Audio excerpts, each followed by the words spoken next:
But this thing was going to adjust the light. And that happened by accident over millions of years without anybody telling it to do that, because there's nobody to tell, because there was no God. Somebody just spun the top. No, nobody spun the top. The top decided to spin itself. But then you got to put a clear lens over top of that, and then somehow this eye decided to fill up with fluid. Right? I don't know where they filled it up. I don't know where the fluid was until it was time to say, fill her up. But somewhere along the line, the eye decided to fill up. Now that happened over millions and millions and millions of years. You know, I read one of the things about evolution, and you know what they have? They have what they call vestigial organs. And vestigial organs are organs that you used to have and you don't need anymore. They say some people have tails. Most of them are in our country, are in Congress. But anyway, they say you had a tail, but it fell off, and so you got this little vestigial tail. And some people have earlobes, and some people don't have earlobes, and they say that earlobes are a holdover from, I don't know. But I guess that's the place to put the dinner plate. But here's what they said. A vestigial organ is that you don't need it anymore, so it evolves away. So that means if your eye wasn't functioning, it wasn't working, you didn't need it, so all the time your eye was evolving on, it was evolving off. I like that process. That's why they call it science fiction. But wait a second. While that eye was doing that, do you understand that if the eye got done, there was still nothing it could do? It needed an optic nerve. So the optic nerve decided to evolve along with the eye, not knowing that this was going on. But that only attached one end of the optic nerve. The other end of the optic nerve had to have some place. So a brain decided, we'll give it a break, or give it a brain. And the brain popped up. I don't know if you know this, but when you look and you see and you smell and you touch, you use your entire brain. If you look at an apple, the shape, just the shape, like a silhouette, the shape of the apple is found in one part of your brain. Your eye sees it. That is registered in one part of your brain. The color is registered in another. The smell is registered in another. The taste is registered in another part of your brain. All by accident. I don't know if you know this, but the muscles that hold your eye, 3 on this side and 3 on this side of your eyeball, there's 6 muscles that hold your eye, and they are different than any muscle in your body. Every other muscle in your body is relaxed until you need it, and then it tenses up. The muscles in my hands are relaxed. When I want to pick that cup up, I tighten the muscles up in my fingers and pick it up. When I want to lift it up, I tighten those massive anyway. I try not to crush the poor frail thing. But anyway, I tighten muscles here and I lift it up. When you want to stand up, you tighten the muscles. Every muscle in our body is naturally relaxed, some more than others. But they're naturally relaxed until you need them, and then they tighten up. Only the muscles that hold your eye are always tense. You may not know this, but 24 hours a day, there's a tug-of-war going on, 2 of them, in fact, on your eyes. And what's going on is the 3 muscles on the right side of your eye are at a tug-of-war with the 3 muscles on the left side of your eye. And those muscles are both pulling as hard as they can on your eye. They're not relaxed. You say, well, when do they relax? Well, you would think that when I'm looking here and I want to look to the right, that the muscles on the right side of my eye tightened up and pulled my eye that way. No. No, the muscles on my right side of my eye were already pulling as hard as they could. For you to look to your right, the muscles on the left side relax for just a second. And the muscles on the right side win the tug of war. That is why your eye can dart. Your eye goes, it just like that. If any guy here, you ever try to really set a heavy piece of equipment right on a spot? It's got to be right on a spot. Big freezer, big refrigerator, any kind of a big piece of equipment. You know what you do? You get a guy pushing on this side and a guy pushing against him. And they're both pushing, and one of them backs off just enough so that it gets right on the spot, right on the line. You've always got that, guys, now how on earth did these muscles evolve tense? They evolved tense. They evolved with tension on them, correct? And that's what I say. That's like going down to Walmart, getting a tent kit, throwing it in the air. When it comes down, the tent is out, the ropes are taut, and the stakes are in the ground. You say, well, that could never happen. And you believe your eye happened? Oh, wait a minute. While all this was going on with your eye, all that evolutionary process, it was happening twice. Don't you have 2 eyes? Don't you have 2 eyes? Some of you 4? But guys, what I'm saying is, how did this evolutionary process happen and happen over here independently? They're independent. How did these two eyes evolve at the very same time, at the same rate, so that we could have two eyes, so that we can pinpoint and see things in 3 dimensions? That happened by accident. And could I say this? Aren't you glad they came here? I can think of a lot of places I am really glad my eyes did not evolve. In fact, proof that evolution is not true, all parents know evolution could not be true, because if evolution were true, every parent would have at least one. Right? How many parents, I wish I had an eye in the back of my head. Well, come on, evolution. I mean, let's get with the program. We need this. Parents need this. But aren't you glad they didn't evolve like... Could you say, I'm going to take a look around.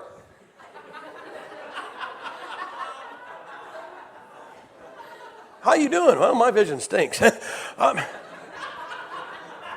you glad they didn't evolve on the bottom of your feet or on your kneecap? Really? As you said, dude, that's foolish. Oh, really? For something that just didn't happen, it just happened. Can you imagine glasses?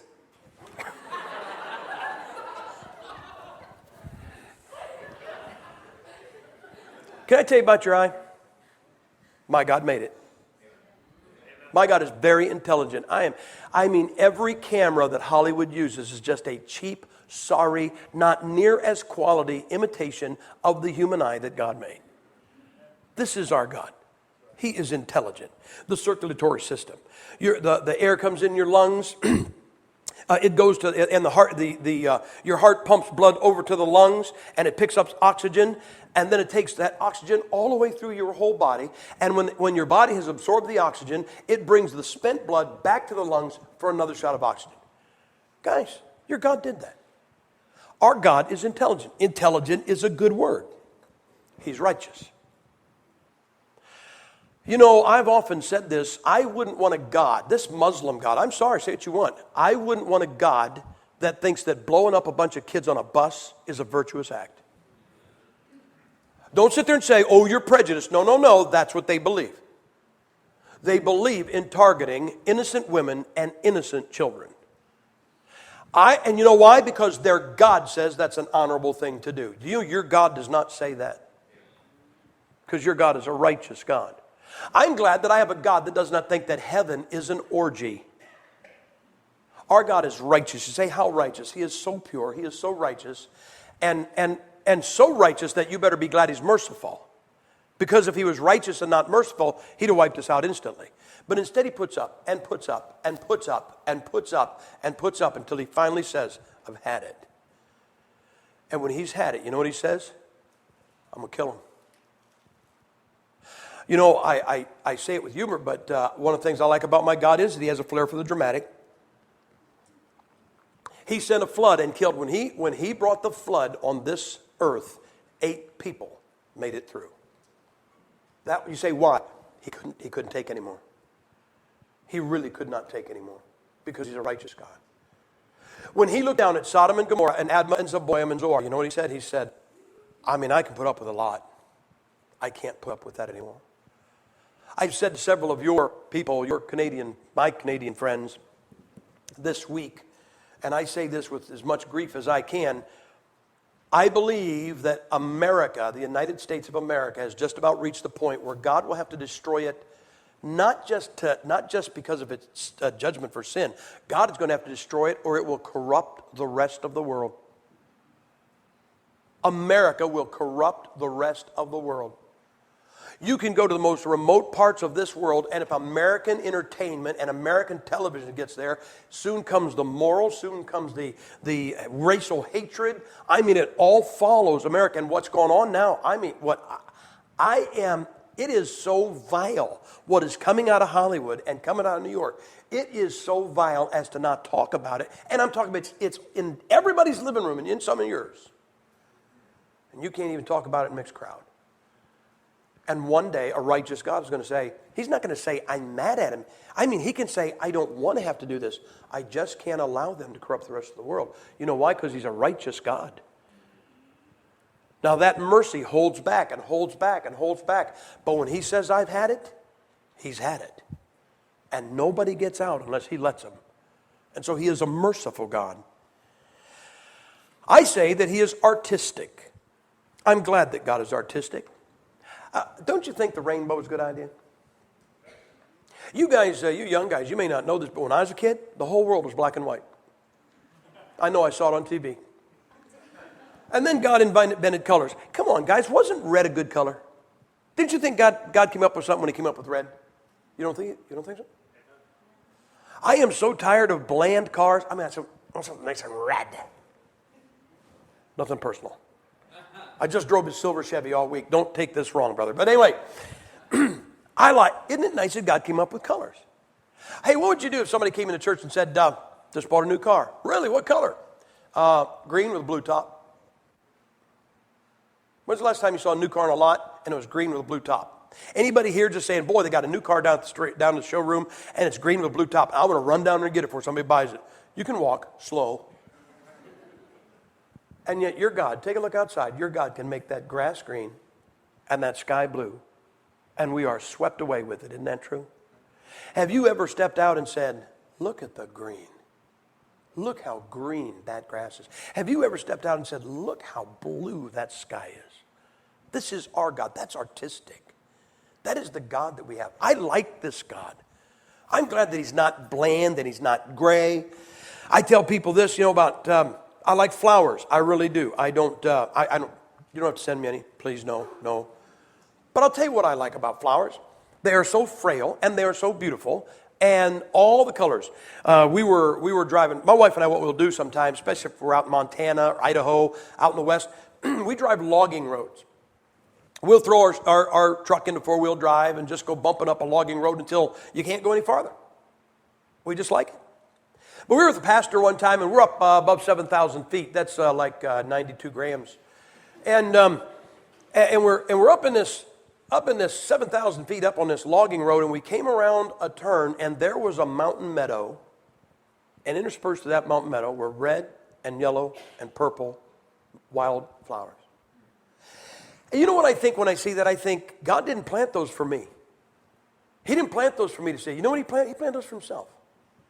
Our God was just walking through there one day and said, I really don't even care if man sees this. I've given man enough. I think I'll just put these here so that next time I come through, I'll see them. That's our God. And those flowers will only grow at certain elevations. They will not grow in a valley. But the same God made a lily for the valley. But I don't know if you ever thought about this, and I may have told you before, but you know what flowers are? Do you really know what flowers are? They're machines. A flower is a machine. We have a madman in our country. We're trying to move him north. His name is Al Gore. And he's concerned about all kinds of things you really don't have to be concerned about. We're concerned about Al Gore. And Al is worried about too much CO2. That's people breathing out. And I say this, if all the Democrats will just stop breathing out, the CO2 problem will be taken care of. They can breathe in. I don't want them to die. They need oxygen. Keep breathing in. Just don't breathe in that CO2 out. And Al Gore wants us to basically live in caves and be hunter-gatherers while he's jetting around so that he can take care of the CO2. Do you know what a flower is? It is a machine, and the fuel that it operates on is CO2. And like anything that operates, it has a waste product. Do you know what the waste product of a flower is? Oxygen. God took care of Al Gore's CO2 problem with a flower. Would somebody tell Al?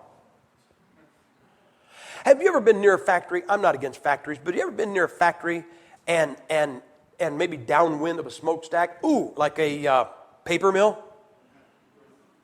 Not pleasant, right? You ever been downwind of a flower? God makes a machine that turns CO2 into oxygen so that we can live, and we like the exhaust smell. We like it so much that if we went to some of your houses, you ladies have got things on your dresser that say roses and gardenia and all of those flowers.